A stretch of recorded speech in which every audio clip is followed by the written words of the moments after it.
And well, the BJP has intensified its attack on the Congress over former Home Minister P. Chidambaram's recent remark that India chose not to retaliate against Pakistan after the 2008 Mumbai terror attacks due to intense international pressure. The veteran Congress leader admitted that retribution was discussed, but the government decided against taking any military action.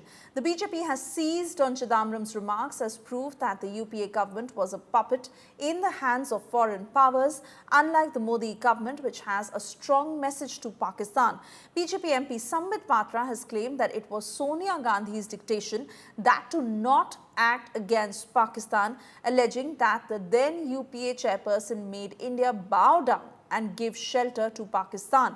Earlier, Congress MP Manish Tiwari said that P. Chidambaram's remarks cannot be disregarded, adding that the UPA government chose to forsake coercive action and opted for diplomatic options.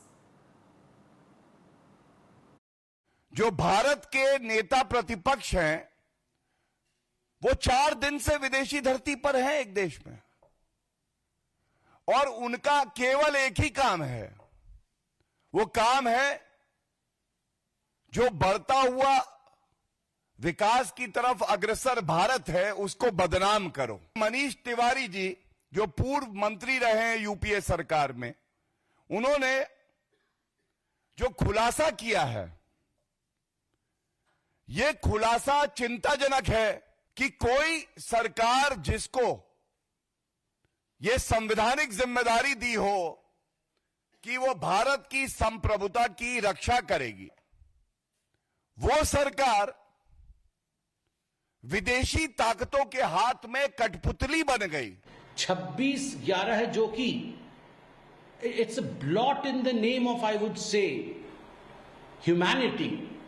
Terrorism का एक चरम सीमा भारतवर्ष देखता है, और उस समय केवल इसलिए quote unquote because the whole world descended upon New Delhi, पूरे विश्व ने चाहा कि कुछ नहीं होना चाहिए, इसलिए कांग्रेस पार्टी ने निर्णय लिया कि कुछ हम नहीं करेंगे पाकिस्तान के खिलाफ। It was the dictation of Sonia Gandhi that don't act against Pakistan. यह सोनिया गांधी जी का ही डिक्टेशन था कि पाकिस्तान के खिलाफ किसी प्रकार की कार्यवाही ना की जाए, पाकिस्तान के खिलाफ कुछ भी गतिविधि नहीं होनी चाहिए। यह सोनिया गांधी जी का ही डिक्टेशन था। युद्ध आज के जमाने में, युद्ध कोई ऐसी चीज नहीं है जो आप अपनी, जो आपकी परिस्थितियां हैं उनको सोचे समझे बिना आप युद्ध के अंदर उतर जाएं।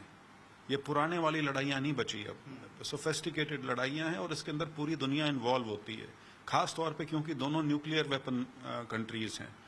तो इसको उस सूरत में देखना चाहिए।